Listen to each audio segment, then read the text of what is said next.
बस मेरे को ढूंढना है वो परमात्मा कहां है। घर वालों को पता नहीं मेरा बेटा कहां गया।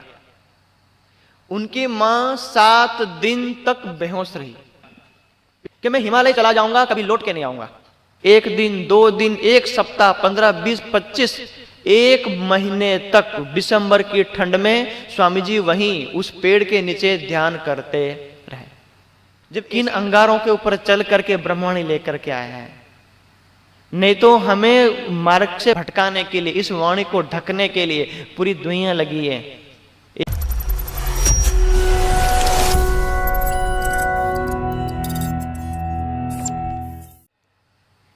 तो हमसे पहले स्वामी जी ने चर्चा की। अब मैं आपको एक प्रश्न पूछूं कि आप स्वामी जी को कितने वर्षों से जानते हैं? क्या स्वामी जी के घर को जानते हैं हम? कि स्वामी जी के भाई कौन है, उनके पिता कौन है, उनका गांव कहां है? नहीं जानते ना। जैसे आप पत्रिका में छाप दीजिए कि हमारे कार्यक्रम में स्वामी जी आ रहे हैं, आपको पूछना नहीं पड़ेगा कौन से स्वामी जी। निजानंद संप्रदाय में सिर्फ एक स्वामी जी। और आप ये छाप दो कि हमारे कार्यक्रम में महाराज आ रहा है, हमारे कार्यक्रम में आचार्य आ रहे हैं, तो आपको पूछना पड़े कौन सा महाराज, कहां से आ रहा है, कौन आचार्य, पूछना पड़ रहा।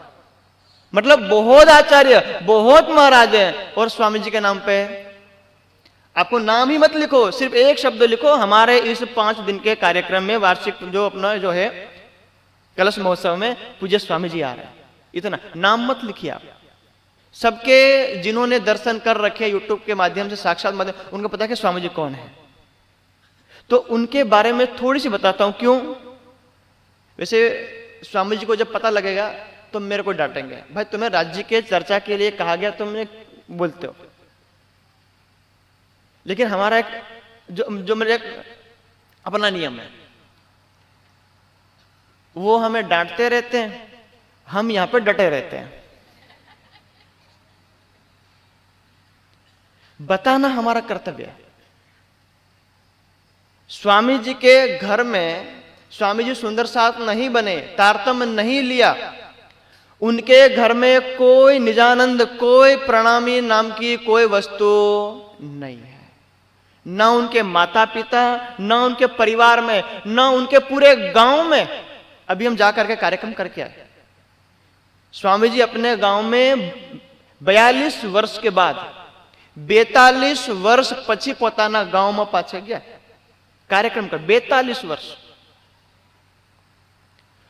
16 वर्ष की उम्र में, और उससे भी मतलब पहले घर पे जब थे 3 घंटे गायत्री मंत्र जप करते थे। क्यों? सुंदर सा तो थे नहीं। जो ज्ञान मिला तो वो अपना गायत्री मंत्र, वो सबको याद भी होगा, कौन सा? ओम भूर्भुवस्वः तत्सवितुर्वरेण्यं भर्गो देवस्य धीमहि धियो यो न प्रचोदयात्। ये कोई देवी का मंत्र नहीं है, वो सबका मालिक एक पूर्ण ब्रह्म परमात्मा की स्तुति कही गई। जो भी 3 घंटे तक यूं बैठ के, और कभी कभी नींद आती थी तो छोटे से टेबल के ऊपर बैठ करके, ताकि यदि मालूम जब मेरे को नींद आ जाए तो मैं गिर जाऊं और मेरी नींद खुल जाए, मैं दोबारा ध्यान करूं। और संकल्प किया कि मैं 16 मतलब इतने करोड़ बार गायत्री मंत्र का पाठ जप कर लूंगा, और मेरा यह संकल्प पूरा होगा, उसी दिन मैं घर छोड़ दूंगा। कहां जाऊंगा, किस दिशा में जाऊंगा, वो नहीं पता। बस मैंने वेद पढ़े हैं, वेद में लिखा है शुक्रोषि भ्राजो ऋषि, हे परमात्मा तुम प्रकाश स्वरूप हो, लेकिन कहां है कोई पता। ये तो वाणी मिली तो वाणी बताती कि तुम निराकार के पार थे, 3 पार के भी पार, लेकिन और दुनिया को पता नहीं है। तो उन्हीं लिस्ट में स्वामी जी थे। बस मेरे को ढूंढना है वो परमात्मा कहां है। लोग बोलते निराकार है, स्वामी जी का दिल वो गवाही नहीं देता कि जिस परमात्मा ने इतनी सुंदर सृष्टि दुनिया बनाई हो, वो खुद निराकार नहीं हो सकता। मेरा दिल गवाही देता नहीं है। मुझे दुनिया ना बताए कोई नहीं, मैं खुद ढूंढ लूंगा। तो उनके संकल्प था, गायत्री मंत्र का पूर्ण हुआ। और उससे पहले वो घर पे प्रयास, मतलब एक प्रैक्टिस करते थे कि मैं सन्यास बनूंगा तो मेरे को जूते नहीं मिलेंगे, चप्पल नहीं मिलेंगे, खाना नहीं मिलेगा, कपड़े नहीं मिलेंगे, और मांगने का तो मेरा नियम है ही नहीं, मांगूंगा नहीं। तो घर पे चप्पल रहते रहते भी मां नहीं देखती थी तो नंगे पैर घूमते थे खेत में, ताकि मेरे जीवन में ऐसे दिन आएंगे कभी मैं नंगे पैर घूमना पड़ेगा। तो घर में उसकी प्रैक्टिस, और स्वामी जी का नियम है खुद का, आज भी अभी भी है। मां ने यदि खाने के लिए बैठे हैं और मां यदि 1 रोटी या 2 रोटी थाली में दे दी और मां कुछ काम करने लग गई और भूल गई कि मेरा बेटा खा रहा, सामने रोटी सब्जी रखी है, पूरा रखा है, स्वामी जी ने कभी भी अपने हाथ से निकाल के सब्जी रोटी खाई, घर पे भी नहीं खाई, और मां को बोला भी नहीं चिल्ला के कि मां आओ मेरे को रोटी 2-4 और दे दो ना, 1 रोटी दी, 1 रोटी खाए और निकल लिए। आज भी है। हम सबको संकल्प दिलाया गया था ज्ञानपीठ में गुरु पूर्णिमा के दिन कि आप राज्य का इस झंडे को ऐसे दिल में बिठाना, पूरी दुनिया से कोई आशा नहीं, यहां तक कि यदि मान लो हम मर जाएं और मरने के बाद भी हमें कोई कफन का टुकड़ा उड़ा दे, इतनी भी तुम आशा मत करना। ऐसे बनोगे तब जाके इस वाणी का प्रचार कर पाओगे। यदि आशा रखोगे वो वस्तु मिलेगी नहीं, तुम निराशा में चले जाओगे और राज्य को छोड़ के अपने दुनिया में चले जाओगे। इसलिए हमेशा वो संकल्प रखना। लेकिन स्वामी जी का नियम एक और है कि इस वाणी को फैलाने के लिए, इस ज्ञान को दुनिया के हर कोने कोने में ले जाने के लिए, भले मैं अपने लिए 1 रोटी का टुकड़ा, 1 दाना भी नहीं मांगता हूं, लेकिन मुझे इस वाणी को फैलाने के लिए यदि भिक्षा मांगनी पड़े तो बोले हाथ में कटोरा लेकर राजन स्वामी सबसे आगे होंगे। सबको जो मैं कसम दे रखी है। तो इसलिए ये हमारे वस्त्र, आपको लगता है कि धोती है, धोती हम नहीं मानते, बोले ये कफन है। जिंदा पहने तो धोती और मरा हुआ ओढ़े तो यही धोती है, फर्क पड़ता नहीं है। जब 16 साल की उम्र हुई और एक दिन सबको सोते हुए छोड़ करके निकल लिया। कहां जाना? एक झोली है, झोली में 4 ग्रंथ, मेरे पास 2 रखे हैं मैंने, ऐसी झोली थी तो 4 ग्रंथ, सिर्फ 4 वेद, कोई मतलब और दुनिया ग्रंथ नहीं है, जो उनको मिला। भूख लगी है, जो कुछ जो मतलब चने रखे थे, चने 8-10 चने रात को भिगो देना है। 8-10 मुट्ठी भर नहीं, गणिन 8-10 चना खाली रातना पानी भिगो देवाना, नाखी देवा, हवार में उठीने 8-10 चना खावाना અને એ પાણીથી પી જવાનું, આટલું આખા દનમાં। અને આપણે આ ખોટાજાવાળાની કાર્યક્રમ કર્યો આ મહોત્સવનો, અને એક દન 1 ટકનું ખાવા નહીં બનાવે કે બપોરનું આજ નહીં બનાવી, હવારે કોઈ દેખાય એ પુણાવતી કરવાવાળા કરતા અમે નહીં આવ્યા। जाता जाता तई काउंटर पर मांग दी लो, मेला पेला 500 रुपया लखड़ लती लाव, खावा नहीं आई अपनी हिसाब, आ दुनिया नो हिसाब। अभी कल का भी मैं बताऊंगा ध्यान कैसे कर, क्यों स्वामी जी चितवनी पे ध्यान पे जोर देते हैं। हमारे निजानंद संप्रदाय की नींव जो रखी गई है वो ध्यान पे रखी गई है। गुम्मट जी बंगला जी दरबार में कभी भी कोई सुंदर साथ ने, उस जमाने में कोई नाच रहा हो, कोई कूद रहा हो, ऐसा वर्णन हमारी ना वाणी में है और ना किसी बितक में है। वहां इतना कहा गया था, रात दिन चर्चा और ध्यान, चर्चा और ध्यान और सेवा, ये हमारे शास्त्रों में उपलब्ध है।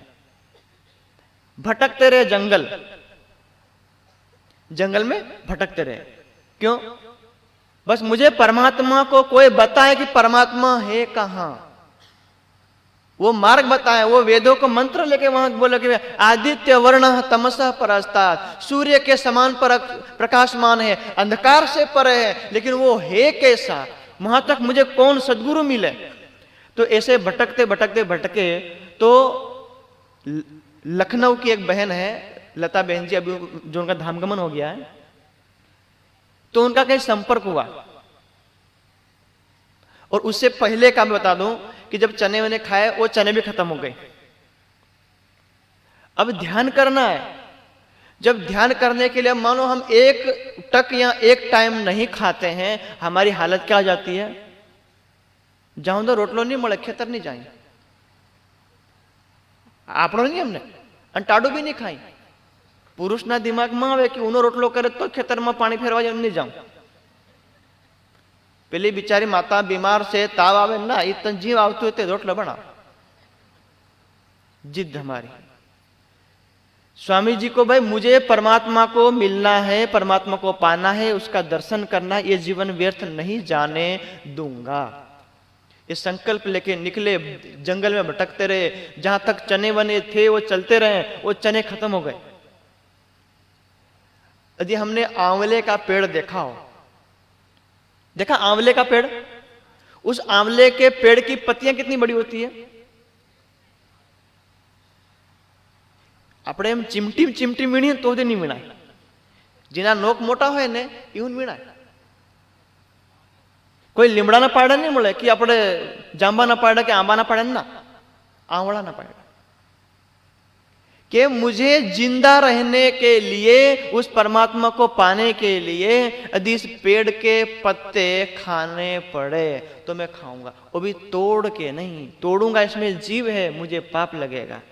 वो पत्ते जो हरे थे वो पीले हो गए, वो पीले होने के बाद नीचे जमीन में गिर गए, वो जमीन से गिरे, उनको ऐसे इकट्ठा किया, अब वो धोया ना धोया पता नहीं, उसके अंदर रस था नहीं था, लेकिन वो खाए, मतलब ऐसा नहीं कि पेट भर के खाए, बस मुझे वो भूख, वो पीड़ा सहन नहीं हो रही है। यदि मैं कहीं भूख से मेरा प्राण ना निकल जाए, बस मुझे उसको देखे बिना जाना नहीं है, इसलिए वो पत्ते खाए, पेड़ के पत्ते खाए, वो भी नीचे। हमको इतनी सरलता से ज्ञान मिल जाता है, उनके दर्शन हो जाते हैं, लेकिन कितना जीवन में कष्ट उन्होंने झेला है। जब इतने कई दिनों तक, अभी बता रहे थे, कल की बात है, एक दिन एक समय ऐसा आया कि कई बार मैं इतनी, मेरे को भूख लगी है, इतना पेट में दर्द है कि मैं पेट पकड़ के खड़ा हो रहा हूं और 2 कदम 4 कदम 5 कदम चले, और इतना भयंकर दर्द कि मैं सहन नहीं कर सकता, पेट पकड़ के वहीं बैठ गया रास्ते में। फिर एक घूंट पानी पिया ताकि पेट में कुछ पानी जाए, फिर मुझे ताकत मिले, फिर 10 कदम, फिर पानी पिया, फिर 10 कदम। बोले एक समय तो ऐसा भी था कि मेरे अंदर चलने की ताकत नहीं है, कि मेरे पैरों में वो ताकत नहीं कि मैं चल सकूं, तो बोले मैं घिसड़ घिसड़ के चला, जैसे छोटे बच्चे बोलते नहीं, मतलब अपने भाटना भरी चाल, बोले वो ताकत नहीं है। इसे 2-2.5 साल ऐसे भयंकर घोर जंगलों में दिन बिताने के बाद, और उस समय जो स्वामी जी पत्ते खाने के बाद करते क्या थे, इधर शाम को सूरज ढलता है, मतलब 5-6 बजे सूर्यास्त होता है, सूरज डूबता है, तो स्वामी जी पद्मासन लगाते हैं। जैसे अभी एक हम गरबा में नहीं गाते हैं, पग ऊपर पग चढ़ावी, बोलती नती चालती नती के मरी साणी, मारी माता भवानी। भाई तुम एक पग के ऊपर दूसरा पग रखे हो, क्यों नहीं बोल रहे हो? तुम एक पैर के ऊपर दूसरा पैर रख दिया, उसको बोलते हैं पद्मासन। क्या बोलते हैं? बोलते हैं, मतलब आप बैठ गए, इधर सूरज ढल रहा है, आप एक पैर के ऊपर दूसरा पैर ऐसे रख के पद्मासन में, ज्ञान मुद्रा में, उसे ध्यान मुद्रा में बैठ गए, तो शाम हुई, रात हो गई, सुबह के 3, 4, 5, 6 बज रहे हैं, फिर सुबह का सूर्य उधर से निकल रहा है, वही आसन है, न हिलना न डुलना न कुछ नहीं, उसी वही पेड़ के पत्ते खाया, बस मुझे उसको देखना है। तारतम नहीं मिला, तारतम मिला, राज्य कौन, कौन प्राणनाथ, कैसा तारतम, कैसा पन्ना जी, कुछ नहीं पता है। सिर्फ जो उन वेदों के मंत्र को लेके जो चल रहे थे उनके हिसाब से। उसके बाद फिर जो कहीं से वो आए, जो एक बहन जी और सुंदर साथ मिले, उन्होंने कई को प्रश्न पूछा तो उनको लगा कि भाई जो स्वामी जी के प्रश्न थे उन प्रश्नों का उत्तर कोई नहीं दे पा रहा था, तो उन सुंदर साथ ने सीधे ला करके रतनपुरी में सरकार श्री के सामने खड़ा कर दिया कि जो कुछ प्रश्न पूछना है ये हमारे गुरु जी को पूछो, हमें कुछ आता पता नहीं है। उन्होंने सारे जितने प्रश्न थे मन में वेदों के पढ़े हुए वो सारे मंत्र सरकार श्री से पूछा। सरकार श्री ने किसी का जवाब दिया नहीं, वो समझ गए। वाणी का ये जो ब्रह्मवाणी रतनपुरे में थी, वहां पर प्रकरण खोल करके स्वामी जी को बोल दिया कि तुम्हारे वेद के मंत्र जो तुम जिसको प्रश्न जो ढूंढ रहे हो और ये वाणी को पढ़ो, ये ब्रह्मवाणी। और बोले कि ये हमारे गुरु जी मतलब कौन, परमहंस महाराज श्री राम रतन दास महाराज जी। बोले इनको तुम याद करके वाणी को पढ़ो। तो वो जैसे जैसे वाणी पढ़ते गए और उनके जो मैं दिल में पहले से वेद के मंत्र थे वो वाणी और वेद के मंत्र बड़े महाराज जी कृपा से उनके अंदर दिल से अंदर गवाही आई कि जिसके लिए मैंने संन्यास लिया, जिसके लिए मैंने इतना कष्ट, जिसके अंदर जो मेरे प्रश्न थे, जो मेरी शंकाएं थी, जो वेदों में लिखी हुई थी, वही मेरे शंका का समाधान यही है। उसी दिन से स्वामी जी अपने निजानंद संप्रदाय प्रणामी समाज में आए। घर वालों को पता नहीं मेरा बेटा कहां गया। उनकी मां 7 दिन तक बेहोश रही, 7 दिन तक। सबसे 5 भाई में से सबसे प्रेम स्वामी जी से था। उनको यह चिंता थी कि घर में वो रोटी नहीं मांगता था तो अब घर से दूर है तो उसकी हालत क्या होगी, कैसे खाता होगा, क्या करता। 7 दिन तक उसको हॉस्पिटल में रखा, फिर भी होश में आई नहीं। 7 दिन उनकी मां। अभी हम गए थे बलिया जिला में सिसोटार गांव है, वहां जाकर के आए। वो माता श्री को मिल करके अभी आए और पूरे गांव में जहां जहां दूर दूर उनके मित्रगण थे, बचपन के मित्र थे जो उनको साथ में पढ़ते थे, उनके टीचर थे जो उनको पढ़ाते थे, वो उनके शिक्षक भी आकर के पैर छू के रो रहे हैं। जो दृश्य हमें अपने वितक में मिलता है कि कभी हरिदास जी के शिष्य देशचंद्र जी थे, कभी उनके शिष्य बन रहे हैं, वो दृश्य उनके गांव में देखने मतलब 42 वर्षों के बाद का दृश्य मिला। तब स्वामी कहां 16 साल और कभी अभी 59 वर्ष। तो फिर तब से लेकर ध्यान चितवनी में गए, वाणी पढ़ते गए, वाणी पढ़ते गए। फिर धीरे धीरे आवाज सरकार श्री का धाम गमन हो गया 2000 में। स्वामी जी का मन था कि मैं इन आश्रम, ये जो मतलब आश्रम में रहना, आश्रम में खिचपिच मेरे को नहीं चाहिए। मेरे को चले जाना हिमालय, कि मैं हिमालय चला जाऊंगा, कभी लौट के नहीं आऊंगा।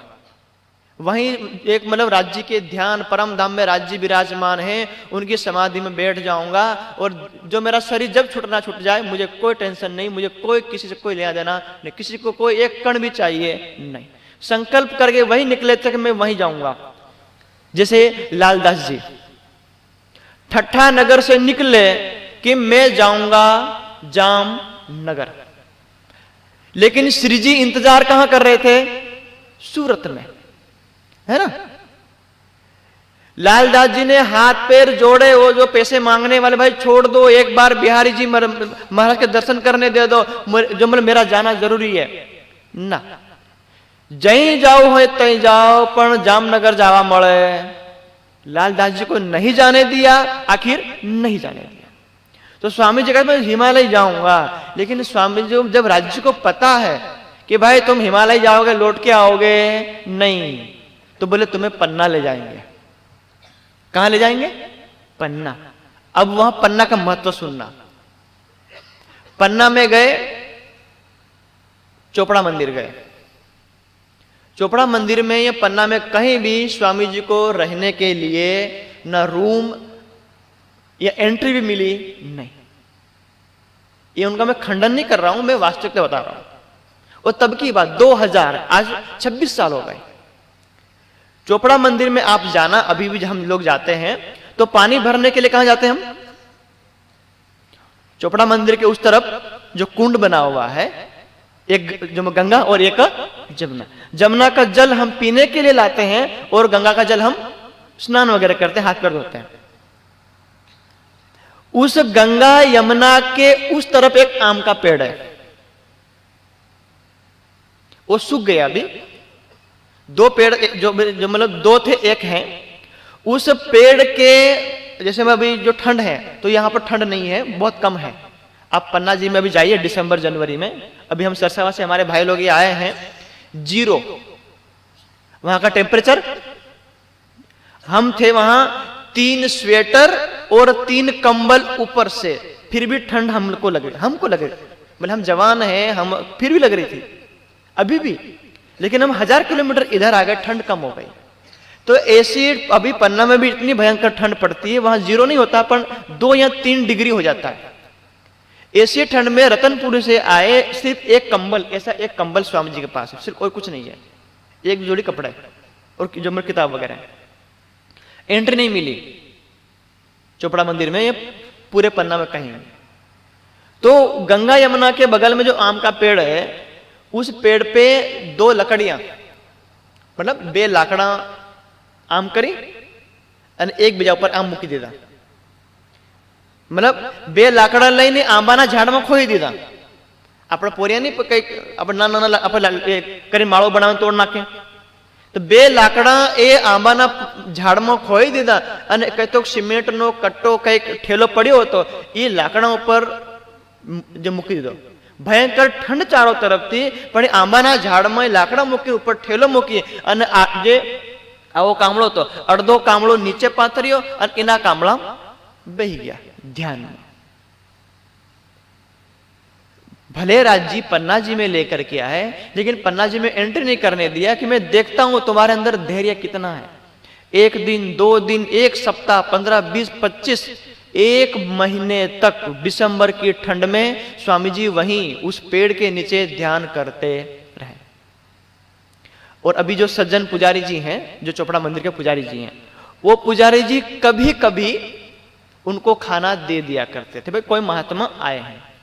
और एक श्री प्राणनाथ ज्ञानपीठ के पहले आचार्य, संस्कृत के आचार्य, आचार्य हीरालाल जी, जहां से हमने संस्कृत की शुरुआत की, तो वो आचार्य भी वहीं चोपड़ा जी में ध्यान करते, मौन 12 साल मौन में ध्यान में थे। तो वो आचार्य जी जो खुद के लिए खाना बनाते थे, तो वो स्वामी जी को भी दे देते थे। तो वहां पर तो 1 महीने के बाद फिर सज्जन पुजारी जी ने कहा कि स्वामी जी आप इधर आ जाइए। तो चोपड़ा मंदिर के पीछे एक जो कक्ष है, पुराना वाला रूम, कभी जाना देखने के लिए एक रूम है, तो वहां उस कोने में बैठ के ध्यान करते थे। अब जो कुछ करना राज्य को करना है, जो भी है, तो मैं ध्यान करना, फिर दिनचर्या करना, ध्यान करना से कर 4 साल तक ध्यान किए। 2000 से लेकर 2001 2 3 और 4 वर्षों तक स्वामी जी पन्ना जी छोड़ के कहीं नहीं गए, पन्ना जी में बैठे रहे ध्यान कर, चोपड़ा मंदिर के पीछे। अब जो मतलब दिनचर्या वही है, एक बार ध्यान में चोपड़ा मंदिर में बैठ गए, पूरी रात निकल जाती है, सुबह होती है। अभी मैं आपको कल की सुनाता हूं, यहां केशव भाई के घर। तो कल सूर्य प्रताप जी की चर्चा थी, तो मैं यहां नहीं था, और आज मेरी चर्चा है तो सूर्य प्रताप जी यहां नहीं है। क्यों? अर्जुन जी तो अपने घर भाग जाते हैं, मतलब चले जाते हैं। दोनों भाई में से किसी एक को स्वामी जी के साथ रहना है, तो मैं कल उधर था। 9 बजे यहां मंच शुरू हुआ और 9 बजे स्वामी जी ध्यान में बैठे थे। जब सूर्य प्रताप जी लगभग आए 11:30 बजे लगभग वहां आए, तो आते ही वो सो गए, तभी स्वामी जी ध्यान में थे। फिर मेरी नींद खुली लगभग 1-1:30 बजे, तभी स्वामी जी ध्यान में थे। फिर सूर्य प्रताप की नींद खुली 2:30-3 बजे, तभी भी स्वामी ध्यान में थे। फिर हम दोनों भाई ध्यान करने के लिए उठे 5 बजे, तभी भी स्वामी ध्यान में ही थे। ये भी की बात है, आज भी वही दिनचर्या जो उनकी उस अपने घर में जो परंपरा थी, ध्यान में बैठे रहे। जो राज्य को देना था, जो भी उनकी जो कृपा है। एक समय ऐसा आया, बुखार आ गया स्वामी जी को, ताव बुखार। स्वामी जी को खुद ऐसा लग गया कि अब मेरा शरीर छूटने वाला है। तो एक वहां के महाराज जी हैं खेमराज जी, वो आए। स्वामी जी ने कहा कि मुझे हॉस्पिटल मत ले जाओ, मुझे सिर्फ गुम्बद जी ले जाओ और मुझे वहां का दर्शन करा दो, बस शायद मैं नहीं जीऊंगा, मैं जाऊंगा, ऐसा लग रहा है अंदर से भीतर से। वहां ले गए, पुजारी जी ने चरणामृत दिया कि मुझे अंतिम बार चरणामृत दे दो, मेरी हालत है ही नहीं कि मैं बैठूं। तो खेमराज जी महाराज जी, उनको उस समय मतलब उम्र कम थी, बहुत दुबले पतले थे, वैसे भी खाना भी बिल्कुल था नहीं, तो उनको हॉस्पिटल ले गए, फिर चरणामृत दिया, फिर धीरे ठीक हो गए। तो वहां पर ध्यान करते हैं। तो स्वामी जी, अभी हम 2021 में गए थे, हमारे बच्चे वहां पढ़ने के लिए आए थे पन्ना जी, हम 4 महीना पन्ना में रुके। तो हम और स्वामी जी गुम्बद जी वहां गए चोपड़ा मंदिर में। तो चोपड़ा मंदिर में स्वामी जी ने बताया कि मैं जिस रूम में ध्यान करता हूं, जिस कोने में बैठ के, आप अंदर घुसना, इधर एक गेट है, उसका जो एक बाहर गेट है, एक अंदर गेट है, उन दोनों गेट के बगल में कोने में ध्यान करते थे। तो एक नाग, सांप, नाग, फेण वालों, कि जब मैं ध्यान करूं तो वो इधर से जाए, करे कुछ ना। वो 4 साल से है, जब से मैं ध्यान करने पहले दिन से बैठा हूं, वो तब से इधर ही है। और बोले एक बार मैं ऐसा समाधि में ध्यान में बैठ गया, वो इधर से मेरे पैर के नीचे दाएं, कभी गोद में इधर निकलता है, कभी उधर। और जैसे ही मैं कुछ बाथरूम पेशाब करने के लिए जब रूम से बाहर निकलूं, उधर में जंगल है, तो बोले वो मुझे वहां छत पे मिलता है, सिर्फ देखता है, और जैसे मैं आऊं तो वो अंदर आता है। तो अब मैं आपको एक चौपाई बताता हूं। असराफील जबराइल भेज दिए आमर, निगाहबानी कीजियो मेरे खासल बंदों पर। राजी ने 2 कमांडो भेजा है हमारे ऊपर, कभी डरना मत किसी चीज से दुनिया के। भूत चुड़ैल डोके डाकेण हेली मन मुठ मार दे, हेली कई कर दे, डरवानो नहीं। राजी बोले कि मेरी आत्माएं इस ब्रह्मांड में जा रही है, हे असराफील जबराइल, तुम जिस ब्रह्मांड में कभी नहीं गए, मेरी आत्माओं की सुरक्षा के लिए जाओ, मेरा आदेश अमर। निगाहबानी कीजियो, मेरी ब्रह्म सृष्टि के ऊपर निगाहबानी, सुरक्षा की दृष्टि जमाए रखना, ये मेरा आदेश है। तो राज्य का वो 2 असराफील और जबराइल वो हमारी उसमें सुरक्षा में है। तो वो है ना हो जो भी है, लेकिन स्वामी जी ने कहा कि वो है। दिन दहाड़े लगभग ये स्वामी जी हैं और ये जो पर्दा है, दिन में स्वामी जी को जाना है, संडा जाना है, कहीं बाहर जंगल में जाना पड़ता है उस समय। तो जैसे स्वामी जी डिब्बा लेके निकले, 20 फुट की दूरी के ऊपर दौड़ता हुआ बाघ गया। वाघ बहपोर है, ये तो वाघ कौन छोड़े नहीं, सिंह छोड़ दे, वाघ छोड़े, पर राज्य नहीं कृपा भाई, काम हजू घणु बाकी है। जब ऐसे ध्यान में बैठे रहे, और एक नियम था स्वामी जी का कि मैं 4 साल तक ध्यान किया, 4 साल तक मेरी जो ये पीठ है कभी भी जमीन में स्पर्श हुई, जेवी रीते हमणा આપણે હુઈ જાઈએ તો સૌથી પહેલા આપણે ખાટલામાં શું અડે, આપણે વહાં અડે ને, આપણે સીધા હોઈએ, આપણે બોલે વહાં। 4 साल मतलब 4 साल सोए ही नहीं।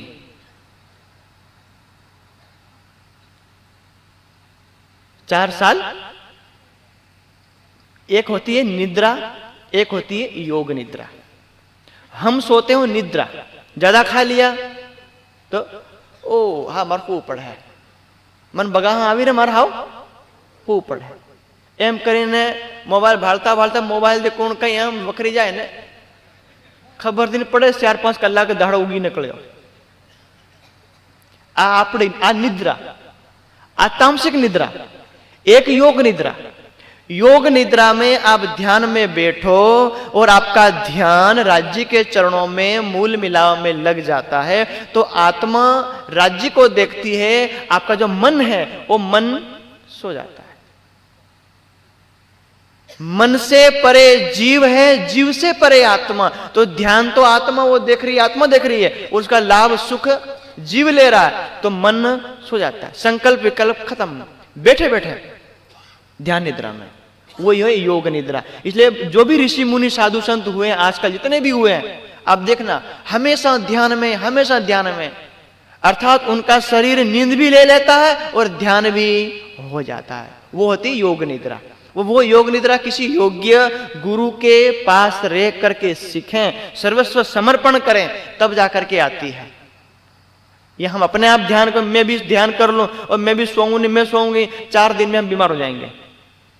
आहार, निद्रा और ब्रह्मचर्य, ये 3 स्तंभ हैं जीवन के। यदि आहार खाओ लेकिन नींद ना करो और सिर्फ सोते रहो, खाओ ना, तो भी जीवन चलेगा। वो कई वर्षों का जो मतलब अभ्यास होता है वो करते हैं, तब जाकर के अंदर से एक आवाज आई कि भाई तुम जिस लक्ष्य के लिए बैठे हो वो तुम्हारा लक्ष्य पूरा होगा। अब लक्ष्य पूरा कैसे होगा? योग दर्शन में एक बात कही गई है, प्रापणीयम प्राप्तम, दर्शनीयम दृष्टम। मुझे जो प्राप्त करना था वो मुझे मिल गया है। दर्शनीयम दृष्टम, मुझे जिस चीज को देखना था, मुझे मतलब मैंने उसको देख लिया है। और वो कब होगा? वो अंदर से आवाज कब आएगी? तम आत्मस्थम येनु पश्यन्ति धीराः तेषां सुखम शाश्वतम। अपनी आत्मा में स्थित पूर्ण ब्रह्म परमात्मा, उसके चरण कमलों को देखेंगे तब जाके वो आएगी। और कभी भी आत्मा उस सुख को छोड़ना चाहेगी नहीं। लेकिन राज्य को जिसको सेवा के लिए नियुक्त किया है, आप कहीं भी चले जाओ, यदि राज्य को आपसे 100 रुपये की सेवा लेनी है इस कार्यक्रम में, या 500 रुपये की सेवा लेनी है, वो कहीं से भी हमको घुमा फिरा करके ले आएंगे और राज्य सेवा लेंगे। हमने ऐसे कर्म ही किए हुए, ऐसे महान कर्म किए, तब जाकर के स्वामी जी की उसमें आया कि इस ब्रह्मवाणी को कौन फैलाएगा, कौन इस ब्रह्मवाणी को मानेगा, कौन विश्वास करेगा इस ब्रह्मवाणी के ऊपर। सभी लोग देवी देवता ऋषि मुनि तीर्थ कर ब्रह्मा विष्णु महेश से ऊपर कोई जाता ही नहीं है, कौन मानेगा? तो बोले एक उपाय करते हैं, इस वाणी को फैलाना हो तो इनके फैलाने वाले चाहिए। तो फैलाने वाले के लिए क्या चाहिए? गुरुकुल चाहिए। और गुरुकुल में विद्यार्थी आएंगे, वो विद्यार्थी इस वाणी को पढ़ेंगे और फिर पढ़ के समाज में जाएंगे, दुनिया को दिखाएंगे, बताएंगे, सारे दुनिया के प्रमाण लेकर के। 1 रुपया नहीं है स्वामी जी के पास, खुद के खाने का नहीं है। सोचो, जिनके पास खुद का एक दाना खाने के नहीं है। अभी कभी कभी जैसे मान लो आप लोग सरसावा आते थे, या मतलब हम तो छोटे छोटे बच्चे थे, तो આપણે કઈ ના કઈ એમ લાગે, જેથી માનો મને હું રોજમતી અહીં, તો રોજમવાળા કઈ ના આવે તઈ સરસાવામાં, તો અમે નાના વિદ્યાર્થી, તો તે વખતે શું કરે, 10-20 રૂપિયા હમુને હાલતા જાય। मतलब तई तो परचे कपाड़े पण अपना गामनु पोर्यु से पछी हमारा गामना कई ना आया नहीं आली गया, बेचारू कई याद करे, ले बेटा तू 10 रुपया वापर। ती वखते 10 रुपया घणा, हमणा पर्यंत तमे 10 रुपया लो तो नाख दे। तो स्वामी जी जब ध्यान में थे इधर चोपड़ा जी में, तो बोले कोई सुंदर सा, तो कोई रतनपुरी से जुड़ा हुआ कोई कभी आता था, कोई मुझे 5 रुपया दे जाता था। कितना? तो बोले मैं सोचता था कि 1 रुपये का चना आज खाऊंगा, 5 दिन चाले, 6ठे दिन राजी तू जान। विचार करो, जिसके दर्शन करने के लिए स्वामी जी एक बार आ जाएं, हमारे घर चरण कमल पड़ जाए, लेकिन किन कष्टों से गुजरे हैं, किन अंगारों के ऊपर चल करके ब्रह्मवाणी लेकर के आए हैं। नहीं तो हमें मार्ग से भटकाने के लिए, इस वाणी को ढकने के लिए पूरी दुनिया लगी है।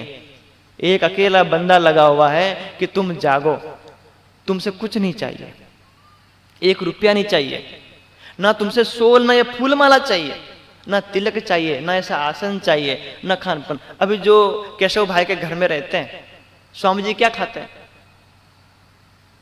सब्जी लावी कापी ने उबाल देवानु, आल देवानु, नी मीठू ने मरचू ने तेल ने कई नहीं, लवण कांदा स्वप्न में भी नहीं, मीठू थी नहीं। आप तो मीठा नाखेला, ए भाई मीठू लावे उनके, मीठे मोड़ू उनके, નાખેલા મીઠા મીઠા મોડું કે નાખેલા મરશે એમ 4 મરશે બીજા લઈને બહે. અને હા, હજી તમે આપણને ગલતીથી સ્વામીજી જે ખાય એનું થોડુંક બધું કઈ ઉગરેલું મળી જાય ને તો હા પેલું સસુંદર ને ખાઈ દે ને ગળે તો દી મરે ને થૂકે તો દી મરે. એવું થાય આપણે કે હા પ્રસાદ તો લઈ લીધો પણ આમાં કઈ તો સ્વાદ મળે નહીં. ખાવું તો દી કઈક ખાઈ જાય, નહીં ખાવું તો દી કઈક ખાઈ જાય. હમણાં પણ આજ હાલત ખાવાની. और 10-15 साल तक तो अन्न लिया ही नहीं. ઘઉંનો ચોખાનો કોઈ પ્રકારનો કઠોળનો દાણો, ખાલી ફળ અને દૂધ. ડોક્ટરે પછી કીધું કે ભાઈ તમારે લાંબુ કરવું હોય તો કમસે કમ અન્ન લેવું પડે. તો જુવાર, બાજરો કે મિક્સ કંઈક આપણે કરો, એ પણ ખાલી બપોરે. હમણાં પણ કેશવભાઈને સ્પષ્ટ કીધું, કેશવભાઈ હું ધ્યાનમાં બેઠેલો હતો અને ડિસેમ્બર જાન્યુઆરીમાં હું ધ્યાન મતલબ અમે કાર્યક્રમ નથી કરતા. પણ કેશવભાઈ કીધું સ્વામીજી હું કરીએ, અમારી સમિતિ વાળા નહીં માને. તો સ્વામીજી કે એક વ્યક્તિ ભારી મહેનત કરીને ઝાડ ઉપર ચડે અને ખાલી ફળ હેમ હાવા કરે અને ઝાડથી નીચે ઉતારો કેવું લાગે? ભલે હી મન હેમ લાગી રહ્યું કે 10 दिन હજી રોકાઈ જતો હું ધ્યાનમાંથી, હું મતલબ ધ્યાનમાં બહી જતો તો જે મારું સપનું છે, જે રાજ્યના એ મારફતની સ્થિતિમાં જવાનું છે, એ શાયદ મારું આ 10 દિનમાં પૂરું થઈ જતો. પણ જે રાજ્યનો હુકમ એ અહીં જ્ઞાન લે. તો તે વખતે સ્વામીજીના મનમાં આવ્યું કે આર્ય સમાજ અધી 100 વર્ષની અંદર ખાલી 1000 ગુરુકુલ બનાવી શકતા હોય અને જેટલા દેશના ક્રાંતિકારી હોય એ બધા ક્રાંતિકારી કંઈક ના કંઈક આર્ય સમાજ સાથે જોડાયેલા હતા. એ આઝાદથી આપણે ભાભરાનો આઝાદ હોય કે આપણે ભગતસિંહ હોય, બધા આર્ય સમાજના હવનકુંડ ઉપર જઈ અને શપથ લીધેલી કે અમે દેશની ધરતી હાથે જીવું મરવું, દુનિયાનું બીજું કઈ નહીં. તો એમને ગુરુકુલ પરંપરા ચલાડી ચાણક્ય વાળે. તો ગુરુકુલ ખોલો.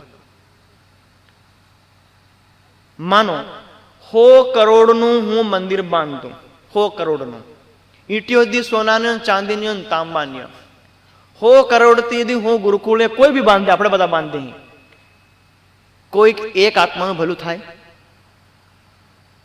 થાય ભલું? હમણાં ચલો આપણે ખંડન નહીં કરે રાજ્યનો. આ બઠા રાજ્ય ને એક પેલા બઠા રાજ્ય મતલબ ગુમડજી, આમાં હોનાનો નિમળે પેલા તો હોનાનો મુકુટ પહેરી મેં રાજ્ય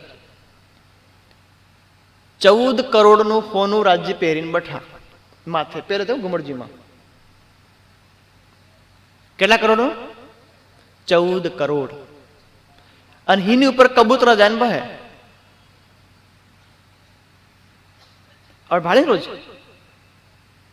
14 करोड़ का पन्ना में हम गुरुकुल बनाते, हमारे पूरे प्रणामी समाज के बच्चे लड़के लड़कियां जाकर के पढ़ते, स्कूल बनाते, कॉलेज बनाते, पढ़ करके हम बोलते बेटा कहां से पढ़ के आया? मैं पन्ना से पढ़ के आया. बद्दा पोगे लगता पन्ना थी आया, શું करवाना? तो बोले नहीं गुरुकुल बनाएंगे. चौहान जी वहां के ट्रस्टी उनको बोला भाई समय हो तो बोल देना और मैं अपना विषय पूरा करूंगा, और नींदर आती हो तो जा भी सको, टेंशन नहीं, लेकिन मैं सिर्फ आज ही कहूंगा. मुझे पता है कि मुझे कल कहें भाई क्यों कहा, लेकिन बताना मेरा कर्तव्य है.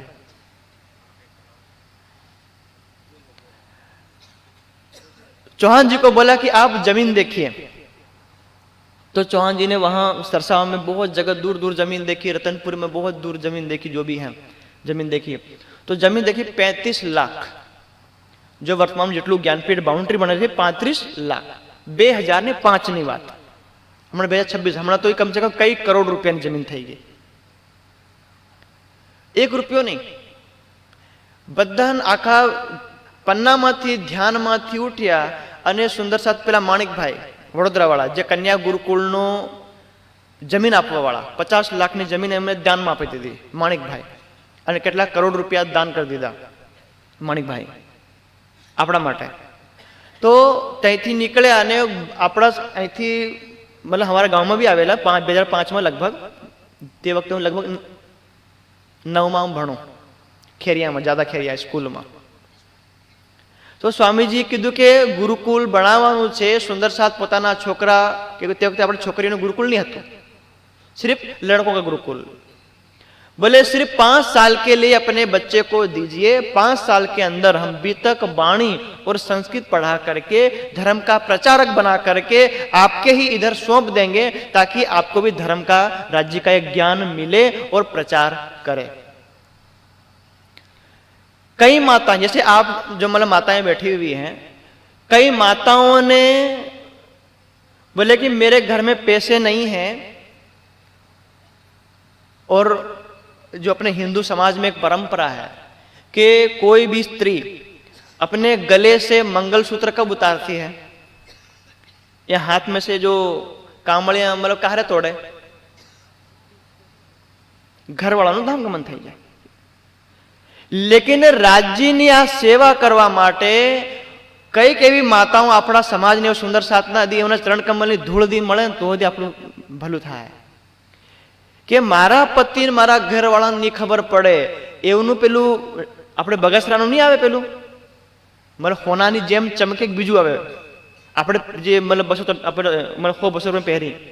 तो कई माताओं ने नकली मंगलसूत्र गले में डाला और सोने का मंगलसूत्र बेच करके, स्वामी जी हमारे पास और पैसे नहीं है, आप इसको लीजिए। कईयों ने अपने हाथ के कंगन, कईयों ने उधार लिया, कईयों ने ब्याज में लिया, पैसे दिए।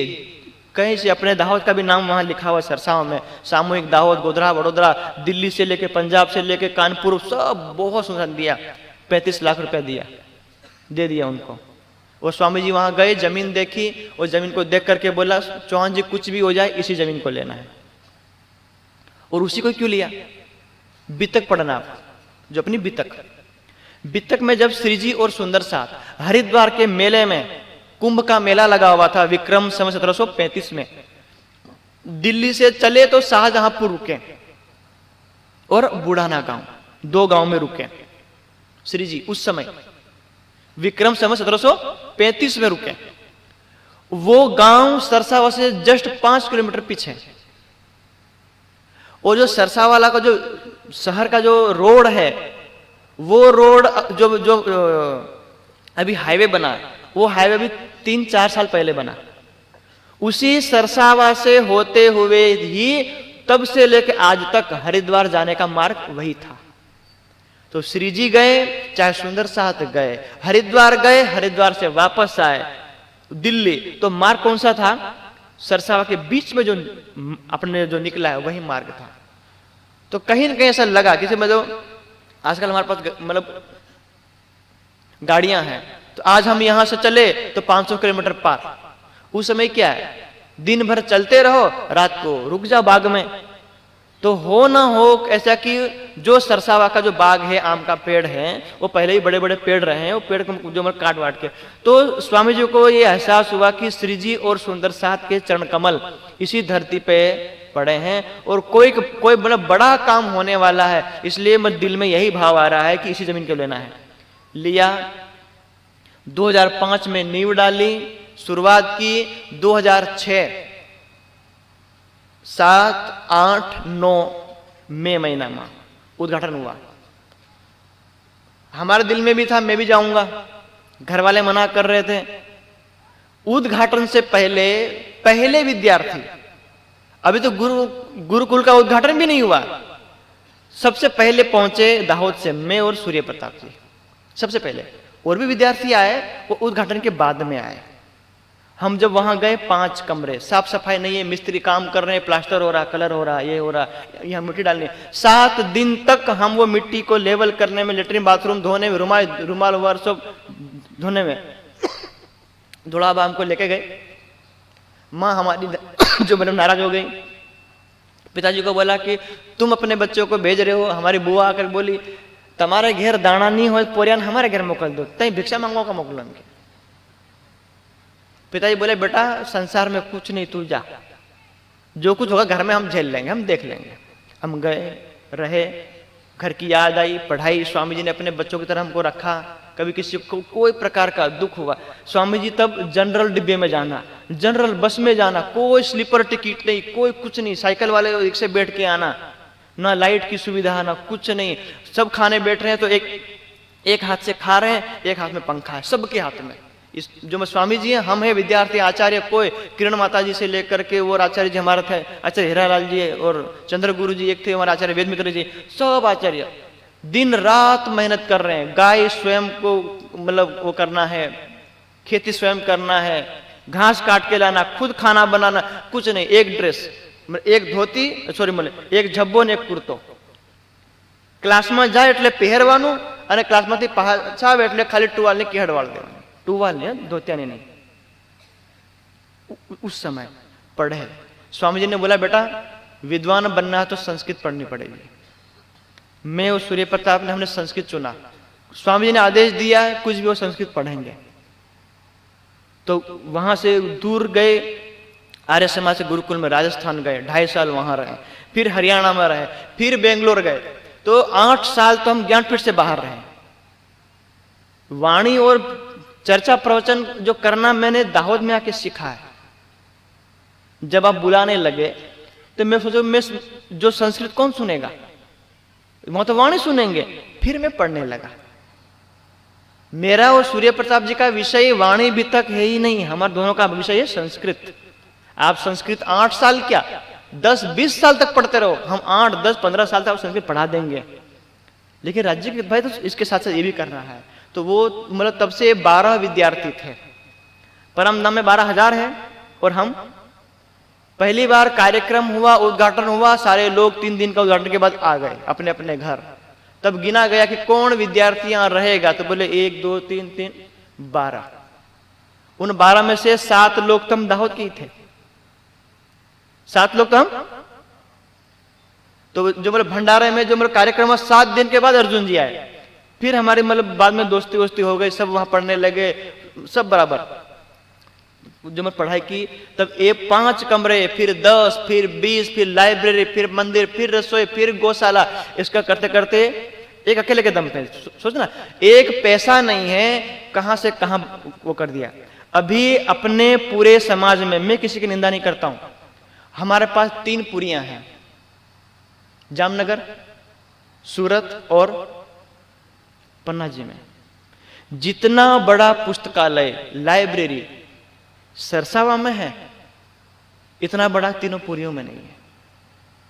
400 साल से हम हैं। जब सरसावा में बना, अभी जो क्या भाई जो भी ट्रस्ट के अध्यक्ष हैं हिम्मतनगर के, राकेश भाई ने कोई और भाई, उन्होंने बनवाया। अब भी गुम्मट जी के, इस गुम्मट जी के बगल में इस तरफ देखना जहां पहले रसोई हुआ करती थी, अभी वहां पुस्तकें, अब भी बना। कहां 400 साल और कहां अभी बना रहे हैं। यह काम हमें उस समय होना चाहिए था। यही गुरुकुल पन्ना में होना चाहिए था, यही गुरुकुल जामनगर सूरत में होना चाहिए था। यह गुरुकुल जहां जहां हमारा केंद्र है, जैसे मान लो ये मंदिर है, ये जो रूम बना रखे वो किस लिए है, आने वाली हमारी पीढ़ी पढ़ेगी। ये जो इसके पूरे नीचे पूरा रूम बना हुआ है, ये पूरा योजनाबद्ध बनाया है कि मंदिर नहीं, यहां तो ये जो मंदिर है प्रेरणा का स्रोत है, लेकिन बच्चे आएंगे पढ़ेंगे लिखेंगे, इसके लिए इतना बड़ा परिसर बनाया है। ज्ञान फैलाना है तो ज्ञान फैलाने वाले विद्वान चाहिए। अरे तुम्हें पाकिस्तान चाइना को हराना है तो मिलिट्री चाहिए, आपको मतलब जो मतलब हथियार चाहिए, परमाणु बम चाहिए, मिसाइल चाहिए, फाइटर प्लेट है, वो सब कुछ चाहिए, उसको चलाने वाले लोग भी चाहिए, तो ही ज्ञान फैलेगा। तो बहुत 20 साल के कम अंतराल में अब हमने यूनिवर्सिटी, विश्वविद्यालय के लिए सपना देख लिया। कहां 1 रुपया नहीं था हमारे पास, स्वामी जी के पास कुछ भी नहीं था हमारे पास खाने के लिए। उस समय हम जो खाते थे उसमें से फीका खाना स्वामी जी खाते थे। रोटी अभी जब हम गुरुकुल में गए, भिक्षा मांगने गए, 10 रोटी मांग करके लाए, पूरी प्लेट भर के मांग करके लाए, और 4 मेहमान आ गए। हमने हमारी जिंदगी में देखा है कि हमारी थाली में 4 रोटी रखी है, 4 में से 1 रोटी वापस ले ली गई है। क्यों? मेहमान आया है, हमें 3 मिली है। और वो जो रोटी है जो किसी की जो मतलब सुबह की बची हुई शाम को मिल रही है, शाम की बची हुई सुबह रोटी मिल रही है। लेकिन हमें वो बीतक का प्रसंग याद है कि हमारे सुंदर साथ ने मंदसौर में 8 महीना भिक्षा मांगी थी और किसी ने कुछ नहीं कहा था। तो हमने भी कहा कि राज्य का हमारा जो हमारे ऊपर ये आशीर्वाद है। सूर्य प्रताप जी हम दोनों भाई जो उसमें हरियाणा में सोनीपत और नारनौल में गए, जहाँ ये पतंजलि वाले बाबा रामदेव, उसका घर 40 किलोमीटर, जिस गुरुकुल में सबसे पहली बार पढ़े बाबा रामदेव जी, उसी गुरुकुल में पढ़ने का अवसर मिला। और जो मतलब जिस गुरु से रामदेव जी पढ़े, उसी गुरु से भी पढ़ने का अवसर मिला, लगभग 2 या 3 महीने सिर्फ, फिर वो चले गए पतंजलि। तो लोग हमको देते थे भिक्षा, बेटा वो मतलब वो अपने घर बुला करके, जैसे मैंने रामदेव जी को जो मतलब भिक्षा दी थी, तो एक बंदा हमारी रोटी खा करके पूरे दुनिया में योग सिखा रहा। हो सकता कि ये बच्चे भी कुछ ना कुछ धर्म का करेंगे। कुछ नहीं भी देते थे भिक्षा का। अभी तो हम केशव भाई के वहां जाते हैं, माता जी और अपने हरीश भाई और साहब वगैरह सब कि महाराज जी क्या चाहिए, वो फल, ये फल, नारियल पानी, वो पानी, ये फलाने, खाया नहीं जा रहा और तुम्हें कोई दे नहीं रहा था। विपरीत परिस्थिति थी। अभी निजानंद संप्रदाय में 8 से ज्यादा केंद्र 20 साल के कम समय में, और आप सुंदर साहब गर्व करो आप अपने आप पे और अपने निजानंद संप्रदाय पे। आप ये कहो कि पूरी दुनिया से शास्त्रार्थ करना है।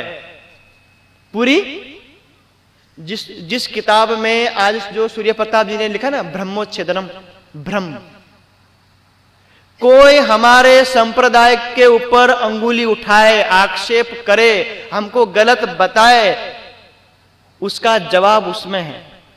और उसमें स्वामी जी ने लिखा